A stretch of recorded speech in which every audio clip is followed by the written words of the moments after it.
Paramedical staff, അതിൻ്റെ കൂടെ നമുക്ക് സന്നദ്ധ സേവകർ, നമ്മളെ ട്രെയിൻഡാണ് അവരും ആത്മാർത്ഥമായിട്ട് ഇന്നലെ ചെയ്തത്. എല്ലാ ആൾക്കാരും, പിന്നെ പൊതുജനങ്ങളെയും സഹകരണം അതിൻ്റെ കൂട്ടത്തിൽ തന്നെ ഉണ്ടായിരുന്നു. ഈ ഫയർ എക്സിറ്റ് ഉൾപ്പെടെയുള്ള സംവിധാനം, ബിൽഡിങ്ങിൻ്റെ പ്രശ്നങ്ങളൊക്കെ പറയില്ല. ആ ബിൽഡിങ്ങിന് 4 വഴികളുണ്ട്. അത് ഫ്രണ്ടിലെ ഡോർ കൂടാതെ സൈഡിൽ 2 ഡോറുണ്ട്.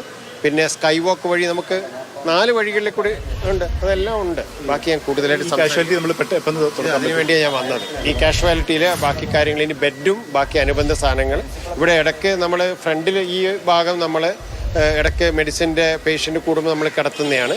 ബാക്കി കാര്യങ്ങളും കൂടെ ഒന്ന് ചെക്ക് ചെയ്ത് ഇനി ബെഡൊക്കെ ഒന്ന് അറേഞ്ച് ചെയ്യണം. കാരണം നമ്മൾ ഒരു 2 കൊല്ലം മുന്നേ ഇവിടെയാണല്ലോ കാഷ്വാലിറ്റി പ്രവർത്തിച്ചത്. അപ്പോൾ അതിൻ്റെ പ്ലഗ് പോയിൻ്റ് ഉള്ളിലത്തൊക്കെ നമ്മൾ ഒന്നുകൂടി ചെക്ക് ചെയ്യാണ്, ബാത്റൂംസ്. അപ്പോൾ അതൊക്കെ ഒന്ന് നോക്കിയിട്ട് ബെഡുകളൊക്കെ ഒന്ന്, ഇവിടെയുള്ള പേഷ്യൻറ്റിനെ നമ്മൾ ഇവിടെ ഞങ്ങൾ വേറൊരു വാർഡ് റിനോവേഷൻ്റെ ഭാഗമായിട്ട് പേഷ്യൻസ് ഉണ്ടായിരുന്നു ഇൻഫെക്ഷൻ ഡിസീസിന്. അവരെ ജനതാ പേ വാർഡിലേക്ക് ഷിഫ്റ്റ് ചെയ്തു.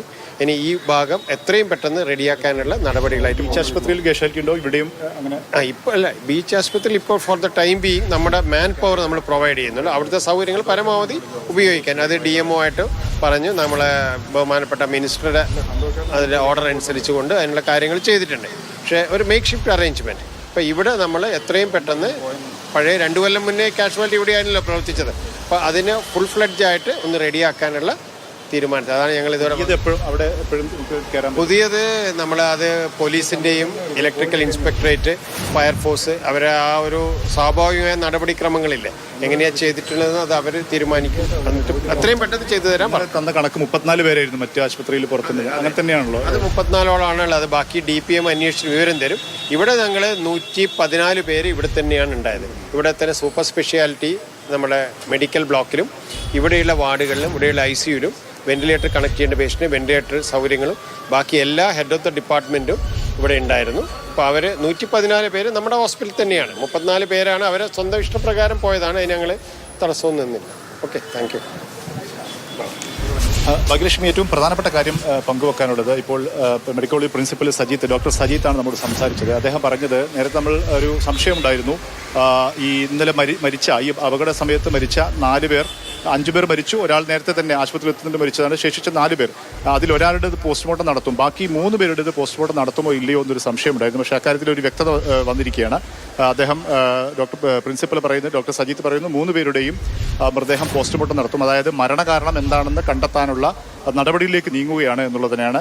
അങ്ങനെയെങ്കിൽ ഇന്നലെ സംഭവിച്ച ഈ അപകട സമയത്ത് ജീവൻ നഷ്ടപ്പെട്ട എല്ലാവരുടെയും മൃതദേഹങ്ങൾ പോസ്റ്റ്മോർട്ടം നടത്തുകയും അതിലൂടെ ഈ അപകട കാരണം എന്താണെന്ന് വ്യക്തമാക്കാൻ കഴിയുമെന്നാണ് പ്രതീക്ഷിക്കുന്നത്. അതായത് പുക ശ്വസിച്ചാണോ അതല്ല മറ്റെന്തെങ്കിലും കാരണങ്ങൾ കൊണ്ടാണ് മരിച്ചതെന്ന് വ്യക്തമാകുന്ന സാഹചര്യം ഉണ്ടാകും. അതൊരു കാര്യം. ഇപ്പോൾ നമ്മൾ കാണുന്ന ദൃശ്യം ഇപ്പോൾ മെഡിക്കൽ കോളേജ് ആശുപത്രിയിലെ പഴയ കാഷ്വാലിറ്റി സംവിധാനമാണ്. ഇവിടെ ഇന്നലെ പുതിയ കാഷ്വാലിറ്റി സൂപ്പർ സ്പെഷ്യാലിറ്റി ബ്ലോക്കിലെ കാഷ്വാലിറ്റിയിലാണ് ഇന്നലെ അപകടമുണ്ടായത്. അതിനുശേഷം ഇവിടെ താൽക്കാലിക കാഷ്വാലിറ്റി തുടങ്ങുമെന്നായിരുന്നു പറഞ്ഞിരുന്നത്. പക്ഷേ ഇതുവരെ അവിടെ തുടങ്ങാൻ കഴിഞ്ഞിട്ടില്ല എന്നുള്ളതാണ് ഒരു പ്രധാനപ്പെട്ട കാര്യം. ഇപ്പോൾ ഡോക്ടർ സജീത്ത് തന്നെ, പ്രിൻസിപ്പൽ തന്നെ പറഞ്ഞു, അതിനുള്ള സൗകര്യങ്ങൾ ചെയ്തുകൊണ്ടിരിക്കുകയാണ്. ബെഡ് അറേഞ്ച്മെന്റ്, മറ്റ് കണക്ടിവിറ്റി ഉൾപ്പെടെയുള്ള കാര്യങ്ങൾ പരിശോധിച്ചുകൊണ്ടിരിക്കുകയാണ്. വൈകാതെ തന്നെ തുടങ്ങാൻ കഴിയുമെന്ന് അദ്ദേഹം പറയുന്നുണ്ട്. പക്ഷേ ഇതുവരെ അതിനുള്ള സംവിധാനമായിട്ടില്ല. ഇപ്പോൾ നിലവിൽ മെഡിക്കൽ കോളേജ് ആശ്രയിച്ച് വരുന്ന രോഗികൾ നേരെ ബീച്ച് ജനറൽ ആശുപത്രിയിലേക്ക്, കോഴിക്കോട് ബീച്ച് ആശുപത്രിയിലേക്കാണ് പോകുന്നത്. അവിടെ മതിയായ സൗകര്യവും സംവിധാനവും ഇല്ല എന്നുള്ളൊരു യാഥാർത്ഥ്യമാണ്. വളരെ പരിമിതമായ കാഷ്വാലിറ്റി സംവിധാനമാണ് ഉള്ളത്. അത് മതിയാകില്ല. അതുകൊണ്ട് തന്നെ അടിയന്തരമായി മെഡിക്കൽ കോളേജിനകത്ത് തന്നെ താൽക്കാലിക കാഷ്വാലിറ്റി സംവിധാനം ഒരുക്കേണ്ടതുണ്ട്. അത് ഇതുവരെ ആയിട്ടില്ല എന്നുള്ളത് പ്രധാനപ്പെട്ട ഒരു കാര്യമാണ്. വൈകാതെ അതിനുള്ള നടപടിയിലേക്ക് പോകുമെന്നാണ് പ്രിൻസിപ്പൽ ഡോക്ടർ സജീത്ത് നമ്മോട് പറഞ്ഞിരിക്കുന്നത്. ശരി ഷഹീദ്, എന്തായാലും കൂടുതൽ പരിശോധനകൾ നടക്കുകയാണ്. ഇപ്പോൾ നിലവിൽ മെഡിക്കൽ കോളേജിൽ തന്നെ താൽക്കാലിക കാഷ്വാലിറ്റി അത് ഇതുവരെ തുടങ്ങാൻ കഴിഞ്ഞിട്ടില്ല എന്നൊരു വിവരമാണ് ഷഹീദ് നൽകുന്നത്. എന്തായാലും ഈ മരണങ്ങൾ എങ്ങനെയാണ് സംഭവിച്ചത് എന്ന കാര്യത്തിൽ കൂടുതൽ വ്യക്തത വരേണ്ടതുണ്ട്. പോസ്റ്റ്മോർട്ടം റിപ്പോർട്ട് വന്ന ശേഷം മാത്രമേ അത് നമുക്ക് മനസ്സിലാവുകയുള്ളൂ.